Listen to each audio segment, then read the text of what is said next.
They came when the stars went dark. We were already waiting. The last thing Commander Sarah Voss carried off the Aiden colony was a sealed cryo canister the size of a loaf of bread. Inside it were 11,000 embryos. 11,000 people who hadn't been born yet, who didn't know they were already refugees. She ran across the landing bay with fire at her back and alien signal shrieks splitting her eardrums, and she didn't look back. Not at the burning HAB modules. Not at the 12 dead she was leaving behind. She tucked the canister under one arm the way you'd carry something fragile and irreplaceable, because it was, and she ran. That was 6 years ago. Now she stood at the edge of an overgrown landing pad on a moon called Veth and watched her two best engineers argue over a plasma conduit they'd been arguing about for 3 weeks. If you reroute it through the secondary exchanger, said Marin, we lose heat dissipation on the whole eastern grid. If we don't reroute it, said Dax, the primary exchanger explodes and we lose everything. It won't explode. It will absolutely explode. You've been saying that for 3 weeks. 3 weeks during which it hasn't exploded yet, which is very different from 3 weeks during which it definitely will not explode. Sarah didn't intervene. She'd learned, over 6 years in close proximity to both of them, that letting the argument play out was faster than interrupting it. Marin would eventually find the flaw in Dax's plan and suggest a modification that addressed it, while pretending she'd agreed with him all along. And Dax would accept this modification without acknowledging the contradiction, and they'd both feel they'd won, and the work would get done. They were the reason the base was still standing. They were also, on certain days, the reason she drank. She turned away from them and looked out at the perimeter. Veth's days lasted 19 standard hours. The star, a pale, undersized thing the colony logs called HFY, rose lazy and low on the horizon and barely cleared the tree line before it started sinking again. For those 19 hours the world was manageable. Amber light through the canopy, the sound of things growing, the cryo unit humming in the bunker below, 11,000 quiet futures waiting in the cold. Then HFY set and the Vethian dark began. They called the creatures folded, because of the way they moved. Jointed wrong, geometrically wrong, like something that existed in more dimensions than the human eye was designed to process. They came with the dark, not metaphorically. The moment HFY's edge dipped below the ridgeline, the first signal pulses would begin, low subsonic vibrations that the colonists felt in their back teeth before they heard them. A warning or possibly a hunting call. The xenobiologists who'd cataloged them before the Aiden collapse had theorized both. The xenobiologists were dead. What Sarah knew was practical. The folded were photophobic. Even starlight drove them deeper into the crust. But Veth's star was weak enough, and its orbit eccentric enough that the darkness lasted nearly 8 hours per cycle. 8 hours of barricades and silence, and the sound of reinforced shutters doing their job or not doing their job. She'd lost 4 people to bad shutters in the first year. She'd built the shutters herself after that, with her own hands, until she could guarantee every tolerance. The base had been a mining outpost once, automated, unmanned, designed to extract trace minerals from Veth's shallow bedrock and ship them spinward without anyone having to live there. Which meant it had been built to be sealed tight. Good pressure doors, good seals. She'd reinforced everything she could reinforce and then reinforced it again. Some nights she could almost forget what was outside. Some nights, the shutters bent inward and she remembered. Marin's real name was Dr. Marin Solace, and she had 3 advanced degrees in systems engineering and a 4th in xenobiology that she never mentioned because it made people ask questions she didn't want to answer. She was methodical in a way that other people sometimes mistook for coldness. She kept notes on everything, the folded signal patterns, their approach vectors, the specific frequencies that seemed to agitate them versus the ones that seemed to confuse them. She had 12 notebooks filled with data and a wall in her quarters covered in charts that Dax called the murder map, which she found deeply unfunny. She didn't sleep much. When she did sleep, she dreamed of Aiden. Dax's real name was Dax, which he insisted was his entire name, and Sarah had decided 6 years ago that it wasn't worth pressing. He had the particular kind of bravery that looked from the outside like recklessness, but was, she'd come to understand, something more complicated. Simply done the math on his own survival many times over, and arrived at the conclusion that fearing death was a waste of processor cycles he could spend on other things. He laughed easily. He sang under his breath when he worked. He drove Marin insane, and she drove him insane, and Sarah sometimes thought they were the most functional relationship she'd ever witnessed. He had also, over 6 years, become quietly, devastatingly competent at staying alive. The trouble started on day 412 of the Veth occupation, which was what Sarah had started calling it in her logs to remind herself that they were not settlers but soldiers. Even if the war had no front and no flag and no chain of command beyond the three of them. Dax didn't come back before dark. He'd gone out at mid-cycle to check the relay antenna on the eastern ridge. A 2-hour job. Easy, he'd done it a dozen times. Sarah had been in the bunker running maintenance on the cryo unit when Marin knocked on the frame of the hatch, with 3 sharp raps that meant something was wrong. He's not back. Sarah checked the clock. 50 minutes to dark. She looked at Marin's face and saw the thing that Marin never let show. The particular, specific fear of losing the specific, irreplaceable person you'd somehow ended up relying on. I'll go, Sarah. Lock down when I'm clear of the perimeter. Don't open for anything until I signal the code. If you're not back, then you lock down anyway. She was already pulling on her field kit. The unit doesn't care about us. It just needs someone alive to get it to the relay point. She said it matter-of-factly, and it was matter-of-fact, and the fact that it was matter-of-fact was the thing she carried instead of grief, because grief was something she'd run out of space for a long time ago. Marin didn't argue further. She helped Sarah seal her kit and handed her the long-range scanner without being asked. 48 minutes, Marin said. I know. She went. The eastern ridge was 20 minutes at a run, and Sarah ran it in 18. The amber light was already going copper, and the shadows were lengthening in the wrong direction, pulling toward the ridgeline like something was breathing them in. She found Dax at the base of the antenna tower. He'd been moving a secondary coupling into place when one of the tower's support struts had slipped. Old equipment, neglected for a decade before they'd arrived, and pinned his left forearm against the base plate. He'd gotten it free, but he'd gotten it free wrong. The forearm was broken, not a simple fracture. He'd tried to splint it himself with antenna cable, and the look on his face when she arrived told her everything about how successful that had been. The antenna works, he said, which was the first thing he said. Yes, she said. You're a miracle. Can you walk? Can and have been, which is why I'm only 100 meters from the tower instead of at the tower. She got under his good arm. He hissed through his teeth, and then stopped hissing, which was how she knew it was bad. 30 minutes to dark. They moved. The base's southern lights were just flickering on when the first signal pulse hit. Subsonic, back of the teeth. Sarah felt it in her boots before she heard it, and she grabbed Dax, and they ran, and she hit the door signal with her shoulder, and Marin had the door open before the second pulse. They got inside. The shutters sealed, the dark arrived, and something went wrong with Dax's arm that had nothing to do with the break. It was septic. Not immediately, not dramatically, but over the next 6 hours, as the folded moved through their hunting patterns outside, and the base walls shivered with the slow percussion of their passage. Dax's temperature climbed. Marin sat on the floor of the medbay with her field guides open, and her hands very still, and her eyes doing the rapid scan calculation thing they did when she was scared and thinking too fast to show it. The bone fragmented, she said. When he pulled it free, there's contamination in the wound. What do we need? Broad-spectrum antimicrobials. We have some. Not enough. A pause. If we don't bring the fever down in the next 4 hours. I understand. She said it the same way she'd said everything else, even, level. The way a person says things when there's no room for the other option. Dax from the cot. You two need to stop talking about me like I'm a variable. You are a variable, Marin said. A variable with opinions. Those are the worst kind. He laughed, and then winced, and then made a sound that he was clearly trying not to make, and Marin's hands on the medical kit moved faster. Sarah left them to it. She walked to the command room, and she sat in the dark and she listened to the base. The folded were quieter tonight than usual. That was bad. She'd learned to distrust their quiet more than their noise. When they were noisy, they were moving. When they were quiet, they were thinking. She'd never said that to Marin's face. Too anthropomorphic. Marin would say dangerous to attribute cognition to hunting behavior. But Sarah had been watching them for 6 years, and she knew what she knew. They were not mindless. They were patient. She had killed dozens of them. They had killed 4 of hers. She did not think they were even yet. At hour 3, with Dax's fever at 39.4 and climbing, Marin came to find her. She looked the way she always looked when she had figured something out that she didn't want to have figured out. The signal, she said. Their hunting frequency. What about it? I've been tracking it for 3 years. Logging every variation, every pulse pattern. I thought I was looking for behavioral data. She paused.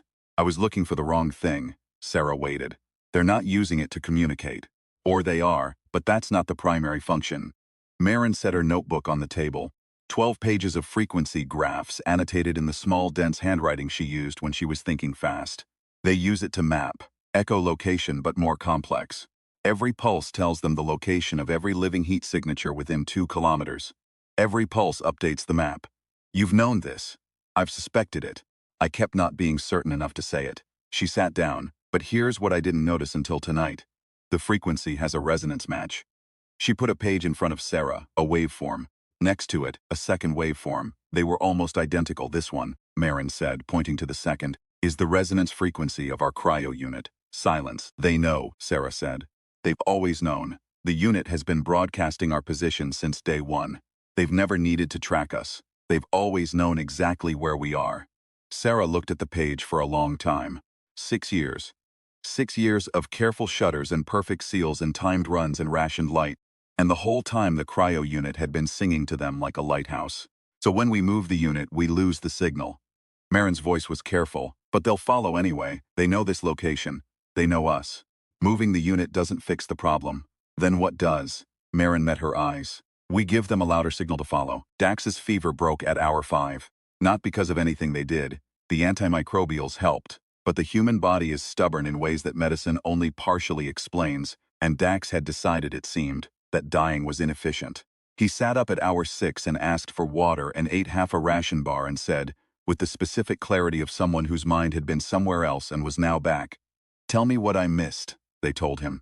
He was quiet for longer than he usually was. Then he said, "The resonance frequency, we can synthesize it." "Yes," Marin said. "Amplify it." "Yes." "Broadcast it from somewhere that isn't here." "From somewhere with a very large fuel source directly underneath it," Marin said. "Yes." He looked at his arm, which was splinted properly now, immobilized, useless for fine work. He looked at Sarah. He looked at Marin. "Who builds the transmitter?" "I do," Marin said. "Who delivers it?" "I do," Sarah said. "That leaves me in the base doing nothing. That leaves you keeping the cryo unit running," Sarah said. "Which is the only thing that matters. If something goes wrong, you take the unit and the shuttle and you go. You know the coordinates for the relay point." "I know the coordinates." "Then you know what to do." He didn't like it. She could see that. He'd run toward the problem his entire life. It was how he'd survived, and how he'd built the skills that let her trust him, and also how he'd wound up pinned under a strut at dusk on a hostile moon. He did not like sitting in rooms while other people took the risk. But he looked at his arm, and he looked at the cryo unit through the med bay door, and he understood what she was telling him. "Fight," he said. She blinked. "That was what you were going to say. Don't you say it every time?" She hadn't realized she said it every time. But she thought about it and understood that she probably did. At the door, at the end of every hard conversation, when there was nothing else to say, and the dark was coming. "Fight," she agreed. Marin built the transmitter in 4 hours. Sarah watched her work and understood, not for the first time, that Marin's methodology was not coldness but love. Love for the system, she understood. Love expressed as precision, as the refusal to leave margin for error when human lives were the tolerance. She tested every connection twice. She worked, except to name what she was doing under her breath. A running commentary that Sarah suspected she'd developed in grad school to catch her own errors, and never stopped. The transmitter was small enough to carry. It would broadcast the cryo unit's resonance frequency at 12 times the normal amplitude, for approximately 40 minutes before the fuel cell degraded. 40 minutes of the loudest possible signal pointed directly at the old mining shaft 2 kilometers northeast of the base. Deep bedrock, enclosed, the closest thing Veth had to a killbox. Underneath the shaft, 600 liters of abandoned mining fuel, sealed in pressurized tanks since before they'd arrived.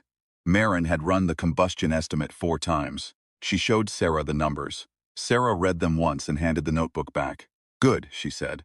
"The survival window for the delivery is approximately 11 minutes from signal activation to blast radius." "I know. 11 minutes is achievable. With a margin of—" "I know the margin, Marin." Marin stopped. She looked at the transmitter in her hands. She said very quietly, "I want you to know that I know you know. I'm saying it because I need to say it." Sarah put a hand on her shoulder, just for a moment. "I know," she said, for the 3rd time, and this time it meant something different. She went out at mid-cycle, when Hessa was near its peak and the light was as good as it got on Veth. The eastern ridge was clear. The forest was full of the ordinary sounds of a world that had been here before them and would be here long after, indifferent to the human drama it was currently hosting. Something small moved through the undergrowth to her left and she tracked it automatically and let it go. The transmitter was warm in her pack.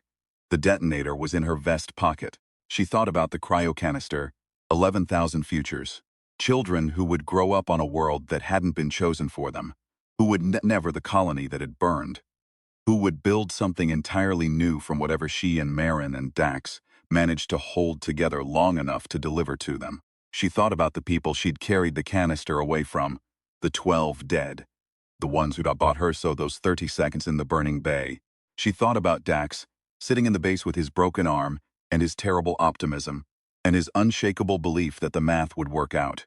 She thought about Marin's notebooks, 12 of them, 3 years of data that had looked like obsession, and turned out to be the solution. The shaft entrance was an old equipment access point. The door long since rusted off. She stepped inside. The darkness was immediate and absolute.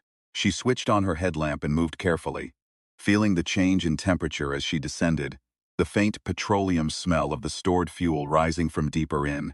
She found the central node, the junction where all 6 tank lines converged, and she attached the transmitter to the junction housing and activated it. The frequency started. She felt it immediately, not in her teeth this time, in her sternum. The transmitter was louder than anything the Folded had ever produced. A long, low synthetic cry that filled the shaft and pushed up through the rock and spread. She knew. 2 kilometers in every direction. A beacon, the loudest thing on Veth. She started her watch and she climbed. They came from 3 directions. She heard them before she cleared the shaft. The specific fractured percussion of their movement. The wrong-jointed rhythm that her hindbrain had cataloged as threat in the first week and never stopped cataloging. They were faster than she'd anticipated, or she was slower than she'd planned, which amounted to the same thing. She was 40 meters from the blast radius when the first one cleared the tree line. She had her weapon out. She did not stop running. The Folded were difficult to look at directly. The eye skidded off them, found the edges and couldn't hold them, which was either a biological defense or an artifact of whatever dimensional misalignment made them move the way they moved. In 6 years she had learned not to look at their centers.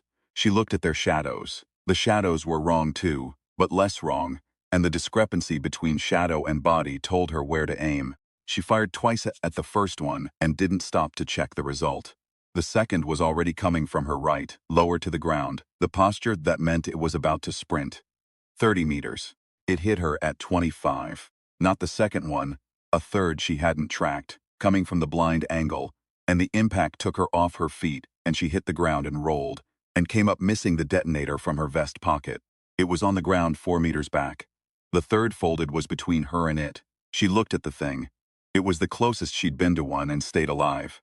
Close enough to see what Marin's notebooks couldn't fully convey. The way it breathed, which was wrong. The way it held still, which was more disturbing than its motion. The sense of calculation that she'd always known was there but had never been this near to. It was looking at her. Not looking. Mapping. Pulsing its signal at close range, building its model of her, cataloging her as a threat or a prey item or something else entirely. She was in the model now. She was a known coordinate. She stood up. She put her hand in her empty pocket. She kept her face still. She said to the thing, to the dark, to no one, "You've been here longer than us. I know that. You were here before the outpost and before the mining crews, and before whatever drove your kind up from the deep rock. You had this moon to yourselves for a very long time." The Folded didn't move. Its pulse cycled. She felt it in her chest like a second heartbeat. "I brought 11,000 people here in a box," she said. "I'm not asking your permission. I'm telling you that we're staying because there's nowhere else for us to go, and because staying is what humans do." She breathed. "But I need to survive the next Yekinson." She moved. Not for the detonator. Toward the thing, inside its reach, inside the range where its geometry worked against it.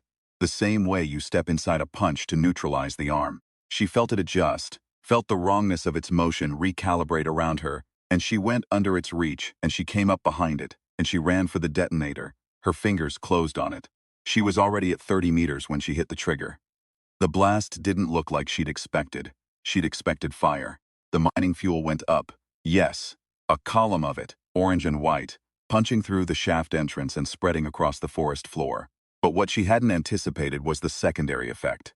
The resonance frequency, still broadcasting from the transmitter as the fuel reached it, amplified 100-fold by the shockwave. A pulse so large, and so bright, and so unbearably loud in whatever sense the folded experienced sound that she saw them.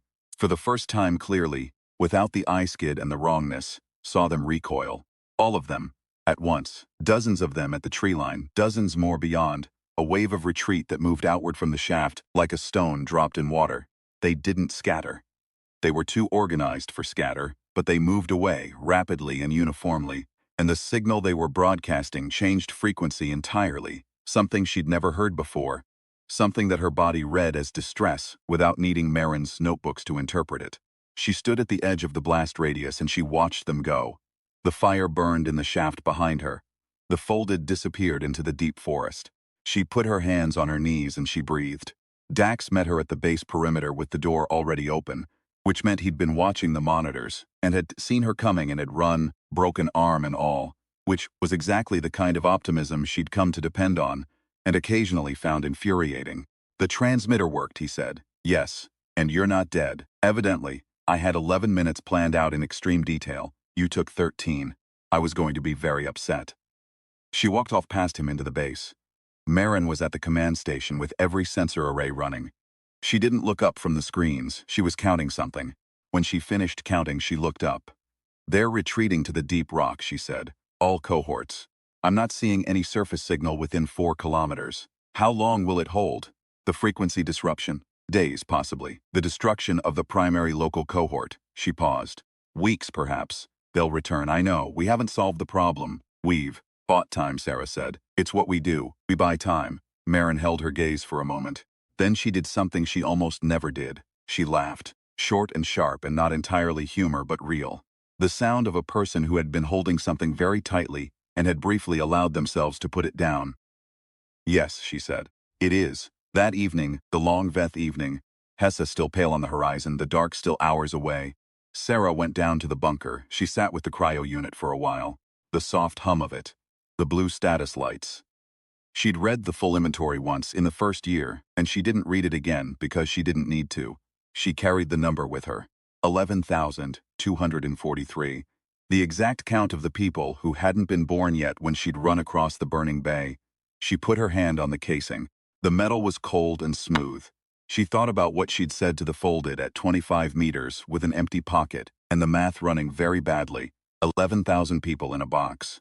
We're not asking permission, we're staying. It was not a speech, it was not bravado. It was simply the truth, stated to the only available audience, because it felt important to say it out loud to something other than the walls. Humans had been saying that to hostile universes since the first of them had looked at a hostile landscape and decided, without evidence, that they could probably make it work. She had been doing exactly that for 6 years on a moon that had never wanted her. She was going to keep doing it. 3 days later, with the sensor arrays still showing clear, and the blast site still smoldering in the northeast, they held a planning session at the command table. Marin had updated her notebooks. The new data filled 2 pages per cycle. Approach vectors, retreat patterns, the behavioral signature of the frequency disruption. She'd concluded that the folded communicated information about the disruption to cohorts beyond the blast radius, which meant the event had been logged, which meant it was now part of the accumulated knowledge of a species that had been on Veth considerably longer than 7 years. They'll adapt, she said. Yes, Sarah said. The resonance trick won't work twice. Probably not. So we'll need something else. Yes. I have 17 candidates. She opened the second notebook. Some of them are extremely inadvisable. Dax, arm in a proper cast now, said, I want to hear about the inadvisable ones first. Of course you do, Marin said and began. Sarah half listened. She was looking at the eastern viewport, where Hessa was rising, slow and pale over the ridge. 19 hours. That was what they had. Every cycle, 19 hours to prepare for the 8. She thought about the relay point. 14 weeks away at the shuttle's best speed, if they left now. A UEA receiving station. Commonwealth remnant, still operational, or at least it had been when they'd received its landing 11 months ago. 11 months was a long time. She thought about the other farms. She didn't have farms. What she had was the signal record from the relay ping, which had included, buried in the standard handshake protocol, a secondary ID packet. She'd almost missed it. Marin had noticed it and said nothing for 2 weeks, and then put it on the table one evening without comment. 6 secondary IDs. 6 other groups, somewhere in the outer systems, broadcasting on the same emergency frequency, carrying their own survival and their own dead and their own irreplaceable cargo toward the same relay point. 6 other groups of people who'd decided, without evidence, that they could probably make it work. She had never spoken to any of them. She didn't know their names. She didn't know how many of them were left. She wanted very badly to know how many of them were left. Marin, she said. Marin stopped in the middle of inadvisable candidate number 4. Yes, the relay signal. Can we boost our response frequency? Let them know we're still here. Marin considered it. Power draw would be significant. I know. We'd be broadcasting our position. We're already broadcasting our position. We have been for 6 years. A pause. Fair. Yes, I can boost it. Then let's do that today, before we plan anything else. She looked back at the viewport, the pale star, the amber morning light coming through the forest, ordinary and amber, the world going on. They had 19 hours. It was enough to start with. She went to the door, the way she did every morning, and she looked at the perimeter, and she looked at the forest, and she looked at the sky, which was Veth's sky, not hers, and probably never would be hers, but which she intended to look at every morning for as long as she was alive. Behind her, Marin was already at the signal array. Dax was eating a ration bar one-handed and reading over her shoulder and saying things that were, by the sound of it, technically incorrect and helpful. In spite of that, the cryo unit hummed in the bunker below. 11,243. Sarah breathed the air, thin, slightly metallic, not right, never quite right, and she held it in her lungs for a moment the way you hold something you're not sure you deserve to keep. Then she let it out. She turned back to her people. There was work to do.